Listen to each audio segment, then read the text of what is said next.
Habemos Papa? Sim! E dentro das Sagradas Escrituras, também da revelação da Palavra de Deus, porque ela é progressiva.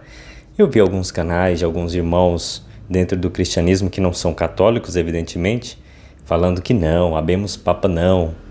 E citando alguns versos bíblicos, eles tentam costurar uma coisa com a outra, aí eles formam um boneco que não tem nada a ver. E lembre-se o seguinte, na palavra de Deus, uma autoridade sempre sucede a outra. Jesus foi, mas ele deixou a sua igreja. Crônicas 23 fala que quando Davi ficou velho e idoso, Davi nomeou rei de Israel o seu filho Salomão.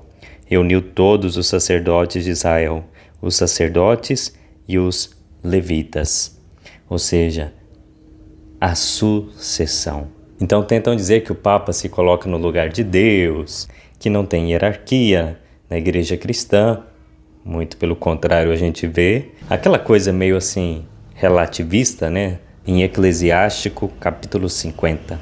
Diz no verso 1, Simão, eu lembro de Pedro, filho de Onias, o sumo sacerdote, o sumo pontífice, durante a vida restaurou o templo e em sua época fortificou o santuário. Os alicerces do edifício duplo foram colocados por ele, o alto contraforte da muralha do templo. No seu tempo, foi cavado o reservatório de água, um tanque cujo tamanho era como o mar. Preocupado em evitar a ruína do seu povo, ele fortificou a cidade para o caso de um cerco. Como ele era majestoso! Acompanhado pelo povo quando saía do santuário, vindo de trás da cortina. Ele era como a estrela da manhã no meio das nuvens. Gente, se você for olhar pela cabeça desses irmãos que eu já citei aqui, isso aqui, eles dizem, não, isso aqui é exagero. Como homem pode ser isso tudo? Isso é idolatria. E ainda diz, como fogo e incenso no turíbulo, como vaso de pedras preciosas, como oliveiras cheios de frutos e como cipreste, elevando-se até as nuvens. Quando vestia os seus paramentos gloriosos e se vestia com roupas esplendorosas, quando subia ao altar sagrado e enchia de glória o espaço interno do santuário. Ao receber das mãos dos sacerdotes as porções do sacrifício, de pé, junto ao braseiro do altar, ele estava cercado de uma coroa de irmãos, como os brotos de cedro do Líbano, que o rodeavam como troncos de palmeiras. E ainda diz no versículo 14, todos os filhos de Arão, e hoje a gente coloca todos os filhos da igreja, em sua glória, tendo nas mãos as ofertas para o Senhor, estava diante de toda a Assembleia de Israel.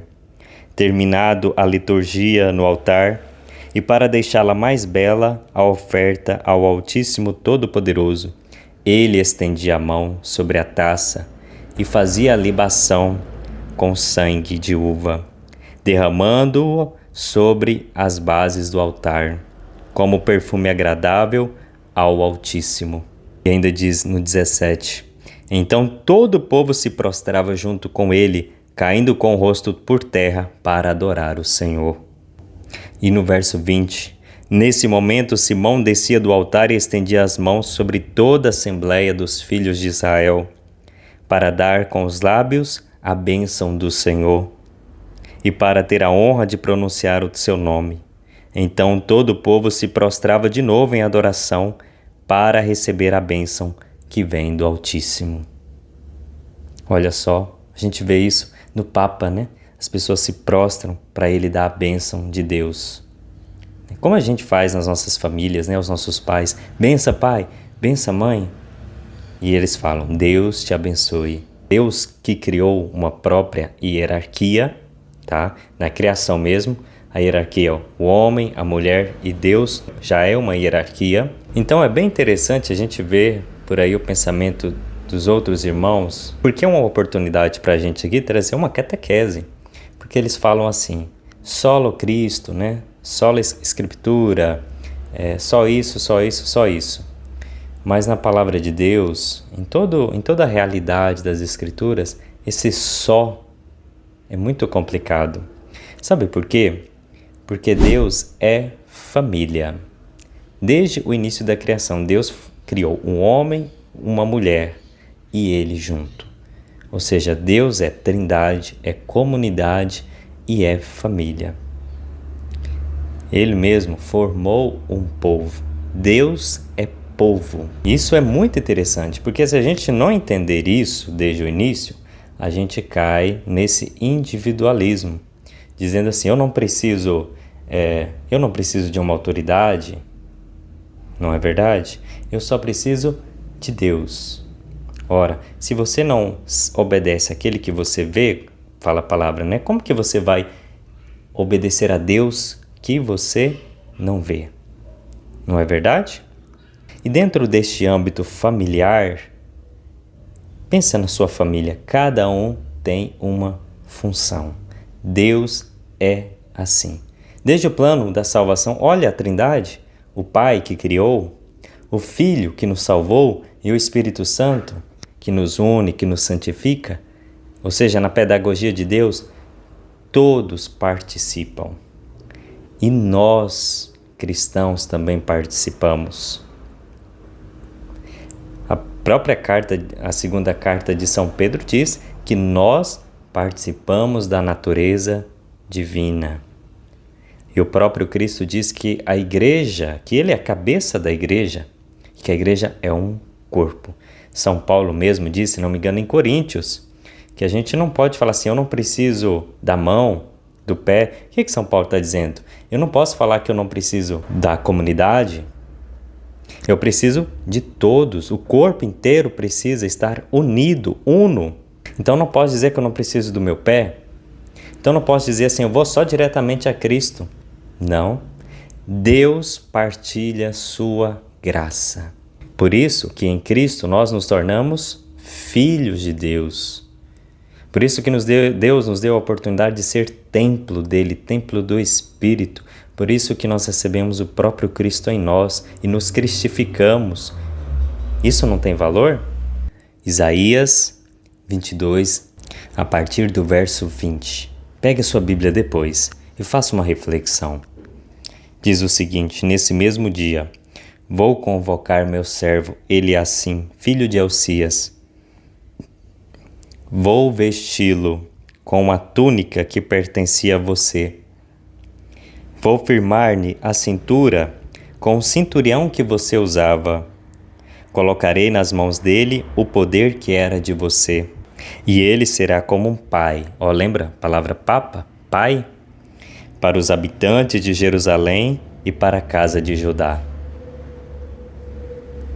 Ou seja, para os dois reinos, né? Os reinos divididos.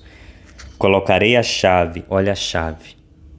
A mesma chave que Jesus falou para Pedro, da casa de Davi, lembra que Jesus é descendente de Davi, sob a responsabilidade dele. Quando ele abrir, ninguém poderá fechar. Quando ele fechar, ninguém poderá abrir. Vou fincá-lo como prego em lugar firme, e o desempenho de seu cargo será de prestígio para a casa do meu pai. E aí você fala, mas tiveram muitos papas ruins. Mas também tiveram reis ruins. Nem todos os reis foram bons. Eu quero trazer aqui nesse mesmo profeta Isaías, que fala de um banquete escatológico para todas as nações, como está no livro do Apocalipse. E aonde acontece esse banquete? Onde todos celebram a Eucaristia, tem pessoas de todas as nações. No Vaticano. Sempre no Vaticano tem missas com pessoas de todas as etnias, de todas as nações, de todas as tribos. Diz assim Isaías 25, 6. O Senhor dos Exércitos vai preparar no alto deste monte, no monte, para todos os povos do mundo, um banquete de carnes gordas, um banquete de vinhos finos, de carnes suculentas, de vinhos refinados. E olha, a própria palavra de Deus fala que nós entramos no santuário com Cristo através da água e também do sangue. As citações estão aí. Ou seja, aquela primeira ressurreição do Apocalipse, segundo a visão de muitos teólogos e segundo a minha própria visão, mas aquela primeira ressurreição é a nossa participação na vida divina através do batismo. E que não termina aqui, e que continua até na outra vida. Porque Jesus falou que quem comer o corpo dele e permanecer nele, jamais morrerá. Então todo batizado, todo cristão que mantém uma vida santa e que permanece nele, jamais morrerá. E Jesus falou, olha, quem segue ele vai ter recompensa nessa vida, e muito mais na outra vida. Ou seja, na outra vida as nossas potencialidades são aumentadas ao máximo. Por quê? Por causa de nós? Não, porque participamos nele e com ele. Por que pedimos a intercessão dos santos? Por causa de nós? Não, porque os santos participam da vida de Cristo. E Cristo sente honrado quando os santos intercedem. E que o Senhor nos abençoe e que possamos compartilhar este vídeo com mais e mais irmãos. Que você leia toda a Bíblia, porque existe um caminho traçado por Deus.